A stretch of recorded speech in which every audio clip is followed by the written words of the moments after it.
Hi, my name is Gina. I am a co-editor for Blackline, and yeah, being that it's Black History Month, I wanted to find a way to explore Black joy through different forms.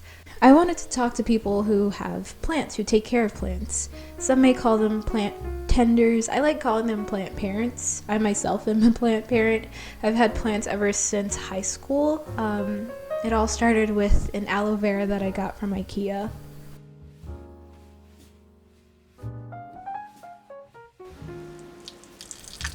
Ever since then, my plant family has grown a lot, and I absolutely love it for many different reasons. I decided to speak with 3 different plant parents or plant tenders, whatever have you, on why they got started with planting, what it means for them, and how beginners could get started, or any tips for beginners. I hope you enjoyed this video. If you have any suggestions for anything, you can email us at editors.blackline@gmail.com, or you can just comment and we'll take a look at it. Alright, thanks, enjoy the video.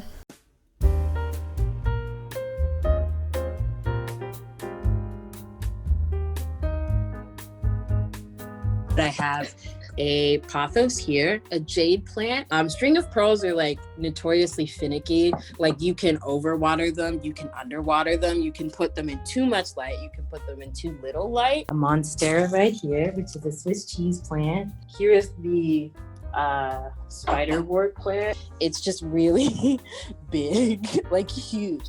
Snake plant, pretty tall. This is the budding off of it. We have a little aloe. I don't know what this is.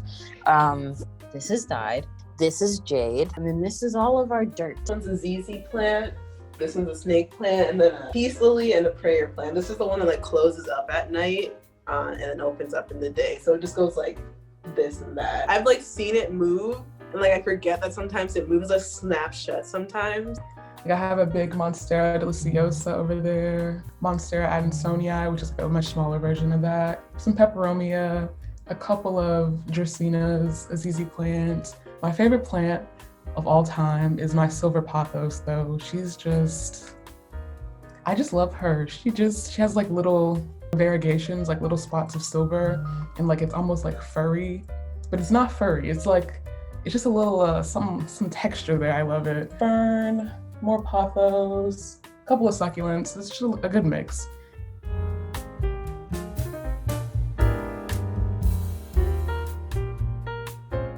I would probably say, just like most other people who went into plants before, it was during quarantine, and then everyone started popping up with plants, and I was like, I want some plants. I kind of grew up with my grandmother around all the time. We'd go to her house like every weekend almost.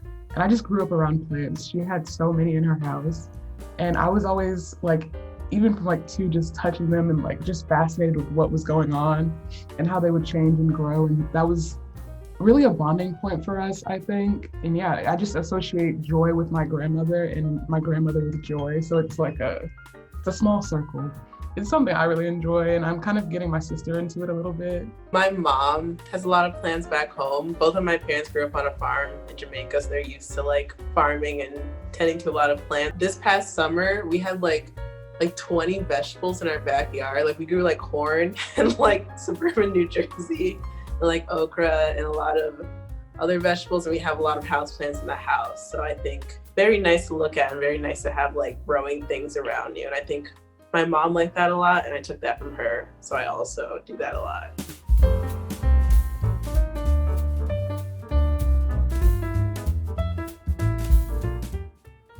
I think I just love how they look. They brighten up any space. Like, I think my room would be so boring without them. I have like plants all up and down my dresser and like the window, and it's life. It literally is life in my space, and I just love how it looks. I think it's something comforting. It's nice to have something to take care of around you, to like motivate you to take care of yourself. It's like, oh, I have to water these like to keep them alive. Like I should probably also drink water. I'm always dehydrating, crusty. I'm never drinking enough water. I'm like, I should probably drink some water. Making myself aware that if I'm caring for these other things, I should also be caring for myself. And it's just nice to have like reminders of life around you, especially and you look outside and there is nothing. I think they're just so resilient. Like, I'll just give you an example. I left for 2 months And like I had to leave a lot of them here because I flew home. I'm from Atlanta. Some of them were still alive when I got back. Like, of course, there were some dead leaves and whatever, but they're so resilient. Like I didn't expect to have anything to come home to, and they were still here, and that's beautiful. It's kind of like having a pet, but if you kill the pet, it's not detrimental. No, I know that sounds horrible. You know how a pet is like, it kind of makes you like get out of bed in the morning. You have to make sure you feed your pet. You have to make sure you let them outside. You have to get out of bed in the morning. You have to make sure that you rotate your plants. You have to make sure that you water them. You have to make sure that the leaves are okay. So it's kind of just like, it helps keep routine. In the summer especially, I did not have any routine because I didn't have anything to get up for. Like I didn't have anything to do. All of the days were blending together. It was not fun. I had plants and I needed to make sure that I kept all the plants watered. I needed to make sure that I didn't overwater them. I needed to make sure that I pruned all of the leaves, gave them their fertilizer. I really needed the routine, and plants had routine because they need to be fed.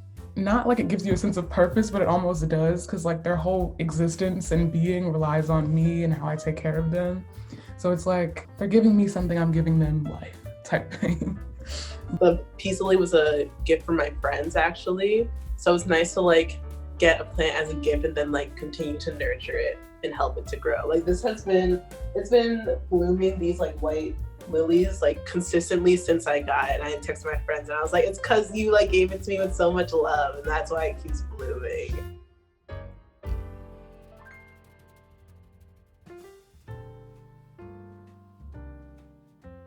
The biggest thing you need to do is research, because I didn't realize how easy it is to overwater versus underwatering. They like drying out, most of them. And just research about how the plant likes to live. Does it like bright light, indirect light? Does it want a north facing window, south facing window? Learn what like direct and indirect sunlight means. If you can see the sun from the window at any point in the day, it's direct sunlight, and if not, it's indirect sunlight. That makes a difference in your plant growth, even though it doesn't feel like a difference. You can burn your plants can get like not enough sun. Don't be afraid. Like you will kill them along the way. It's part of the circle of life. Just know that like certain plants are easier than others. So if you buy one and it just dies, analyze what you did, but also know that it might have just been a more difficult plant to care for, because some of them, you can give it exactly what it needs, exactly what the research tells you it wants, and then it still is like, no, not today. I would say don't get discouraged if you fail. Keep trying. Don't be sad if your plant dies. Sometimes it just happens. Like the environment change can just be too much for the plant and it can just like not adapt. Yeah, just don't be afraid. Get the easy ones first and then go to the advanced ones later. Certain plants can be really, really finicky, and then certain ones are easy. So, I think I would obviously, as a beginner, start off with a super easy one, like pothos or snake plants, easy plants. The ones that can go 2 months and still live type thing. These two, the ZZ plant, this one, and the snake plant, like they thrive when you don't pay attention to them. So those are the two easiest plants I say to start with. Like if you pay attention to it too much and give it too much water, it's like, but I haven't watered this in like a month, the ZZ plant, and like look how there's like the whole new like that. This is like a new stock that's been growing. There's a lot of plants that can fare well in like any sort of light. You can forget to water them, you can overwater them. There's a lot of plants that are pretty forgiving. Pothos, I have a pothos here. It's in this cute little pot. I forget to water this plant all the time. I don't think I've watered it recently, but it just keeps growing. Pothos, ZZ plants grow. You don't have to remember to water them. You can keep them in low light. You don't need to keep them around the sun. And I'd say to try and get them from local plant shops, like in Pittsburgh, City Grows is really nice. Synthesis PGH. Shady Side Nursery is open in the spring, summertime. So try and get them locally because I feel like they're grown with more care. And then I think it's like nicer to take care of when you know that it was curated just for you. And it's a small business, so that's nice. Home Depot sometimes also has like some deals on plants too. Especially like, I think I picked up this one for like $8. So I was there. I was getting some light bulbs and I was like, might as well. I deserve it. The underground plant trade. I have like 30 plants in my house. I did not pay for any of them. Not a single plant. So the underground plant trade is this Instagram account. run by DJ Freedom. Basically, it's like reparations for Black people in the form of plants. Black people get free plants. White people give up their plants. This one person in particular gave me like 10 different plants and just a bag of potting soil. I have one plant. One plant is from my boyfriend, but my boyfriend is white, so it's still reparations.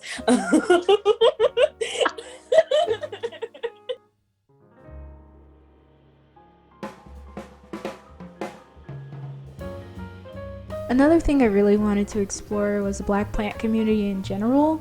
I know we're out there, but I don't see a lot of representation of us. People on TikTok are really good at plants. These are people that have like 100, 200 plants in their house. Like, they're really good at plants. I definitely know that there's a lot of content surrounding it on YouTube and on Instagram and stuff. Like you said, there's not a ton of Black people doing it. And honestly, I would love to fill that niche. If I had the time to make like content on YouTube, I would so do it because I watch so much of it. It's called Plant Queen. Yeah, I love, like, she just has such the best energy. Like, I also did my own research. I looked for Black plant people on Instagram, and I found a couple people. I'll just put them over me right now. Yeah.